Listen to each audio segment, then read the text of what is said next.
ಪಹಲ್ಗಾಮ್ ನರಮೇಧದ ಬಗ್ಗೆ ಮಾತನಾಡೋದಕ್ಕೆ ನಮ್ಮ ಜೊತೆ ಇದೀಗ ಮೋಹಕತಾರೆ ರಮ್ಯಾ ಅವರಿದ್ದಾರೆ. ಅವ್ರನ್ನ ಮಾತನಾಡ್ಸೋಣ ಏನು ಹೇಳ್ತಾರೆ ಅಂತ. ಮೇಡಮ್, ಟ್ರಿಪ್ಗೆ ಹೋದಂತ ಅಂದ್ರೆ ಖುಷಿ ಕ್ಷಣದಲ್ಲಿ ಇರಬೇಕಾಗಂತ ಒಂದು ಇನ್ನೋಸೆಂಟ್ ಪೀಪಲ್ಸ್ನ ಈ ತರ ಒಂದು ನರಮೇಧ ಮಾಡಿರುವಂಥದ್ದು, ಸಡನ್ ಆಗಿ ಬಂದು ಅವ್ರ ಮೇಲೆ ಅಟ್ಯಾಕ್ ಮಾಡಿ, ನೀವು ನೋಡಿರ್ಬೋದು ದೃಶ್ಯಾವಳಿಗಳಲ್ಲಿ. ಅಂದ್ರೆ ಇನ್ನೂ 6 days ಆಗಿರುತ್ತೆ ಮದುವೆ ಆಗಿ, ಅವ್ರ ಹಸ್ಬೆಂಡ್ನ ಕೊಲೆ ಮಾಡಿರೋದು ನೋಡ್ತಿದ್ರೆ ಎಂಥವ್ರಿಗೂ ಕಣ್ಣೀರು ಬರುತ್ತೆ ಮ್ಯಾಮ್. ಸೊ ಈ ಘಟನೆ ಬಗ್ಗೆ ನೀವೇನು ಹೇಳ್ತೀರಾ? ನಿಮ್ಗೆ ಎಷ್ಟು ನೋವಾಗಿದೆ? ಟೆರರಿಸಮ್ ಆಗಿ ಧರ್ಮನೂ ಇರಲ್ಲ, ಮನುಷ್ಯತ್ವನೂ ಇರಲ್ಲ. So of course we have to condemn it. Plus whatever happened to our national security, our security lapses ಕೂಡ ನಾವು ಕ್ವೆಶ್ಚನ್ ಮಾಡಬೇಕಾಗುತ್ತೆ. So I hope that the Modi government takes strict action and those responsible for this will be brought to to justice. Yeah. So ಇದು incident ನೋಡಿದಾಗ ಈ ಥರ ಆಗಿದೆ ಅಂತ ನೀವು ಆ ಫೋಟೋಗಳಲ್ಲಿ ವಿಡಿಯೋಗಳಲ್ಲಿ ನೋಡಿರ್ಬೋದು ಅಂತ ಅನಿಸುತ್ತೆ.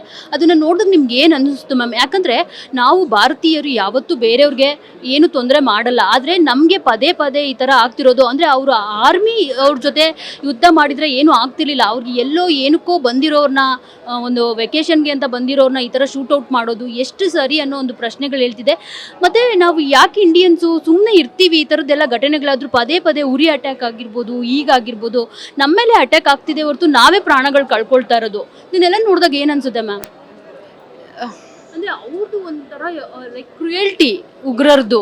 ಯಾರನ್ನೂ ನೋಡಲ್ಲ, ಮಕ್ಕಳನ್ನ ನೋಡಲ್ಲ, ಎಲ್ಲರನ್ನೂ ಹಿಂದೂನ ಮತ್ತು ಮುಸ್ಲಿಮ ಅಂತ ಕೇಳ್ಬಿಟ್ಟು, ಕಲ್ಮಾ ಓದಬೇಕು ಅಂತ ಕೇಳ್ಬಿಟ್ಟು ಅವ್ರನ್ನ ಗುಂಡಿಟ್ಟು ಹೊಡೆದಿರೋ ಅಂತ. ಬಟ್ ನೀವು ನೋಡೋಕೆ ಹೋದರೆ ಇವಾಗ ಎಲ್ರಿಗೂ ಹೆಲ್ಪ್ ಮಾಡ್ತಾ ಇರೋದು ಅವರು ಕೂಡ ಮುಸ್ಲಿಮ್ಸನ್ನೇ. ಸೊ ನಾವು ಮುಸ್ಲಿಮ್ಸೇ ಕೆಟ್ಟೋರು ಅಂತ ನಾವು ಹೇಳೋಕ್ಕಾಗಲ್ಲ. ಲೈಕ್ ಐ ಸೆಡ್ ಮುಂಚೆನೇ, ಟೆರರಿಸಮ್ ಇಸ್ ಯಾವ ಧರ್ಮನೂ ಬರಲ್ಲ, ಯಾವ ಮನುಷ್ಯತ್ವನೂ ಇರಲ್ಲ. ಸೊ ಹಾಗಾಗಿ ನಾವು ಎಲ್ಲರೂ ಒಂದೇ ದೃಷ್ಟಿನಲ್ಲಿ ನೋಡೋಕ್ಕಾಗಲ್ಲ. ಉಗ್ರರಿಗೆ ಏನು ಶಿಕ್ಷೆ ಆಗಬೇಕು ಅಂತ ಅನ್ಸುತ್ತೆ ಮ್ಯಾಮ್ ನಿಮಗೆ? The worst kind of punishment. ಇವತ್ತು ರಾಹುಲ್ ಗಾಂಧಿ ಅವರು ಕೂಡ ವಿಸಿಟ್ ಕೊಡ್ತಿರೋ ಅಂಥದ್ದು ಪಹಲ್ಗಾಮ್ಗೆ. ಸೊ ಅದ್ರ ಬಗ್ಗೆ ಮೇಡಮ್, ರಾಹುಲ್ ಗಾಂಧಿ ಅವರು ಕೂಡ ವಿಸಿಟ್ ಕೊಡ್ತಿದ್ದಾರೆ. ನೀವು ಆಲ್ರೆಡಿ ಹೇಳಿದ್ರಿ ಸೆಕ್ಯೂರಿಟಿ ಫೇಲ್ಯೂರ್ ಅಂತ. ಸೊ ಇನ್ನಷ್ಟು ಸೆಕ್ಯೂರಿಟಿ ಕೊಡಬೇಕು ಅಂತ ಅನ್ಸುತ್ತಾ ಜಮ್ಮು ಕಾಶ್ಮೀರದಲ್ಲಿ?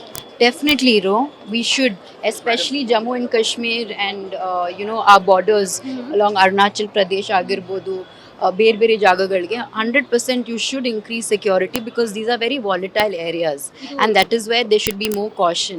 ಇದು ಕೇಂದ್ರ ಸರ್ಕಾರದ ವೈಫಲ್ಯ ಅಂತ ಹೇಳ್ತೀರಾ? See, this is something that really is not in anyone's hands, but then I would think it is a failure of intelligence also. Security lapses ಆಗಬಾರ್ದು, ಬಟ್ ಅದನ್ನ 100% ಕೂಡ ನಾವು ಕಂಟ್ರೋಲ್ ಮಾಡೋಕ್ಕಾಗಲ್ಲ.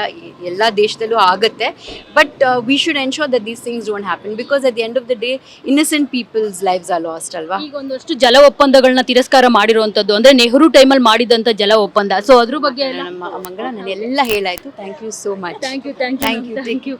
ಸೊ ನೋಡಿದ್ರಲ್ಲ, ಇದಿಷ್ಟು ಮೋಹಕತಾರೆ ರಮ್ಯಾ ಅವರ ಮಾತು. ಏನು ಪಹಲ್ಗಾಮ್ನಲ್ಲಿ ಅಮಾಯಕರ ಮೇಲೆ ಒಂದಷ್ಟು ಶೂಟೌಟ್ ಮಾಡಿದ್ದಾರೆ, ಆ ಉಗ್ರರಿಗೆ ತುಂಬಾನೇ ದೊಡ್ಡ ಶಿಕ್ಷೆ ಆಗಬೇಕು ಅನ್ನೋ ಒಂದು ಮಾತನ್ನ ಅವರು ಹೇಳಿದಂಥದ್ದು. ಕ್ಯಾಮ್ರಾ ಪರ್ಸನ್ ಬಾಲಾಜಿ ಜೊತೆ ಮಂಗಳ ರಾಜಗೋಪಾಲ್, TV9 ಬೆಂಗಳೂರು.